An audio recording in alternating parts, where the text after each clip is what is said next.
What do you say we get back to work on the walking stick or shepherd's axe?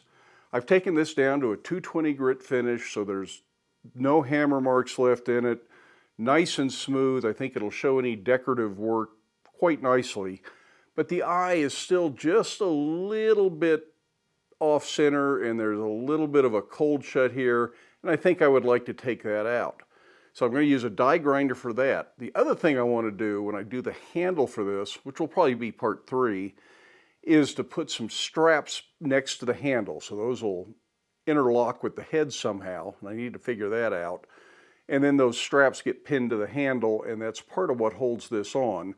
So it allows for some fairly hard use without worrying about the head falling off, even if it were to get loose on the handle. Ideally, I should have used a punch and punched a little keyway right at the top of the eye, but I don't really have room to do that both front and back, and I don't want to heat this back up and destroy all the hard work I put in grinding that. I probably spent about an hour on that. So I think I'm going to try and do that with a die grinder as well, and just put a little bit of a dovetail front and back that those straps can engage. Hope this works, and it'll make more sense in the next video. But to start with, let's clean this eye up. I'm going to protect the blade with a piece of leather so I don't scratch it up in the vise.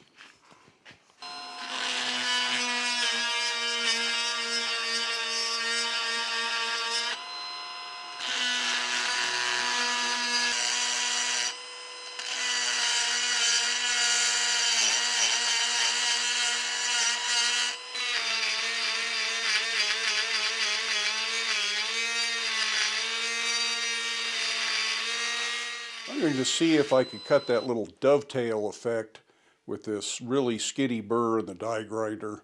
I've never tried this before. This might be a real mistake, or it might work great.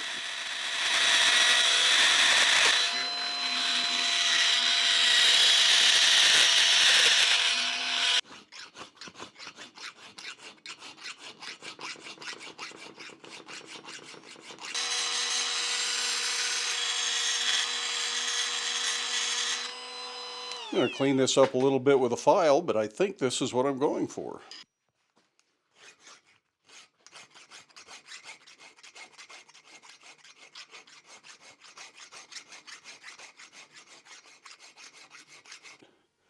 It'll make more sense when we do the handle, I hope.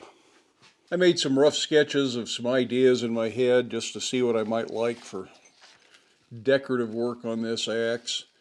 And then I gave it to Janet and let her punch it up a little bit, and this is what she ended up with, and was able to go through the computer and make a right and a left that I will then cut out and glue to the side of the axe, so I've got a pattern to work on while I do the chisel decoration.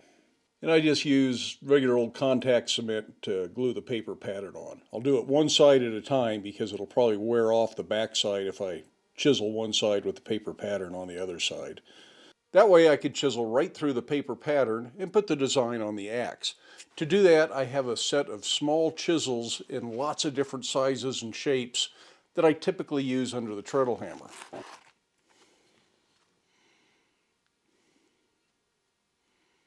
I made up an angle block so that I can hold the axe relatively level with the striking surface of the treadle hammer. And that'll make it a lot easier to work on here. Of course, my hand is right in your way. I'll change the camera angle. Another thing I need to do is make sure I can't accidentally smash my hand with this. This stop will do that. I put the tool in there like that.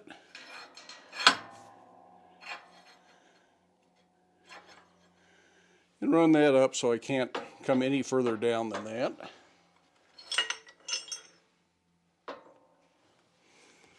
And I'm going to put a little piece of leather on here so I don't scratch up the back of the axe head. Trying to keep this thing clean. Now this is one of the great advantages to a treadle hammer.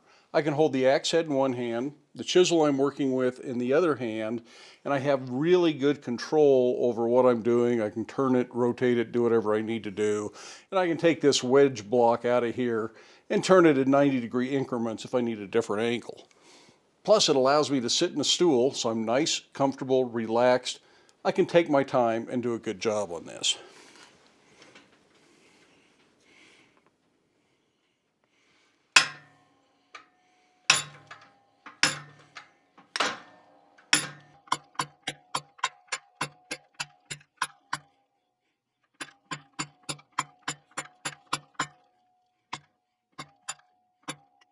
Different sizes of chisels will help deal with areas where the radius is a little tighter or lines straighter, whatever you need. That's why I have so many tools in this set.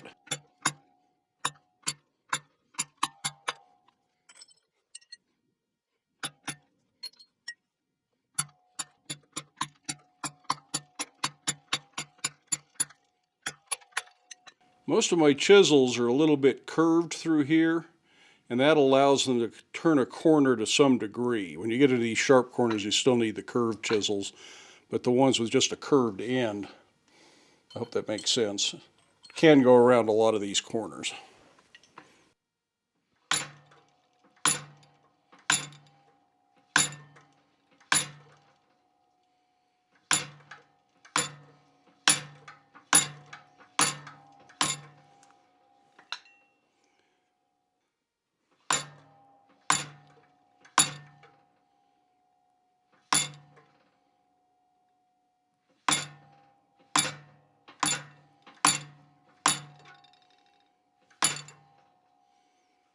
And there's a little dot pattern here that kind of represents a flower.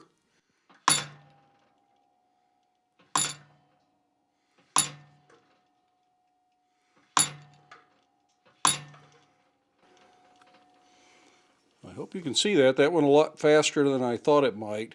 I'll take the paper off and see what it looks like here in a minute. I'm going to try and go through. It's a little bit choppy, and I want to kind of clean that up just a little bit.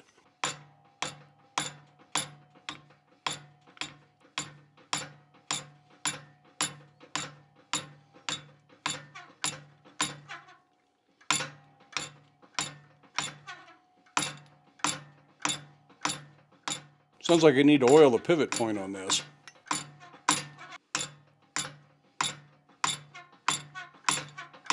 I've done that to both sides and it looks pretty good. I'm going to go ahead and just lightly take this to the grinder, 220 belt, just because when you chisel it kind of pushes a little bit up out of the cut, and I want to take that off so there's not a rough edge there. Then I'll be able to see a little bit better what this actually looks like and if there's anything I need to fix. I think I may have not been exactly on my line in a few places. Sometimes that's just because a chisel won't quite describe the curve that you want it to, and it's better to let the chisel define the work at that point because you'll end up with a smoother cut. But as long as you're not way off somewhere here and you have to correct it and you end up with extra lines you didn't mean to have, it's probably going to be okay.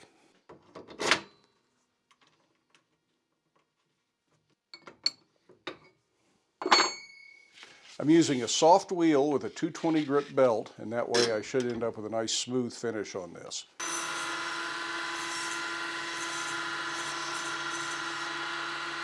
Black Bear Forge is sponsored by Combat Abrasives. Use the link in the video description and the coupon code BLACKBEAR10 for a discount on your next order. Don't grind too far. You're not trying to erase all your work you just put into it. But now it's time to harden and temper this. It's 4140, that's oil quench. I'm going to heat it up in the electronic heat treat oven so I can get a nice long soak on it, make sure it has a good even heat before I quench it. 1570 is the correct temperature for 4140.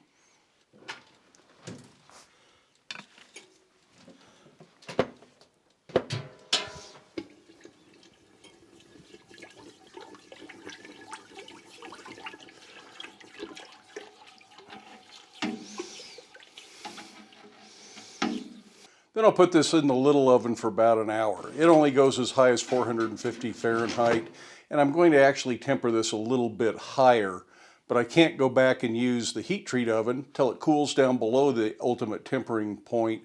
So if I de-stress it, that pretty much guarantees it's not going to develop a sudden crack in it just from the built-up stress from quenching. And tomorrow morning, when that big oven has cooled down, I'll go back and bring this up to 500 and let it sit at 500 degrees for about 2 hours, and that should give us a nice consistent temper throughout.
Now at this stage, I'm a little torn between a couple of different options of where to go.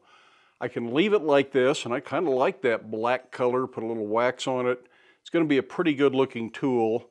I also kind of liked it the way it was before we heat treated it, with that not quite mirror finish. And another option would be somewhere in between. Just clean it up and start to bring back that silver color with a Scotch-Brite belt or even a wire brush. But I'm sure I don't want to go to a mirror polish. I think that's silly on a tool like this. It's going to see rough use. It's going to get scratched up, scuffed up, and it's not going to keep a mirror polish anyways. So what do you think? Leave a comment down in the comment section and let me know what kind of a finish you think I should put on this. I might make the decision on my own before I read your comment, but I would like to know what people think and how you would like to see something like this finished. But for now, I'm going to leave it the way it is. In the next video, I've got to figure out exactly what these straps look like. I think I've got enough of a little keyway or dovetail there that they're going to index nicely. Then I have to find some material for the handle. It needs to be long enough to be a cane, and I don't think I have any hickory that long, at least not full width. I might be able to laminate something. Might have a piece of Osage orange, and that would look great, but most of the Osage orange I tend to get is not usable in long length. It has such a squirrely grain pattern. So I'm just going to see what I have. Hopefully I've got something that'll make a good handle wood. I may have to order something online, in which case it may be 2 or 3 weeks before I can get back to this. But we'll have a video next week, whether it's this or something else. Anyways, I hope you enjoyed this project. Look forward to getting this finished. But then by all means, make time in your day to get out to your shop. Make something, but stay safe. Wear your safety glasses. We'll see you for the next video.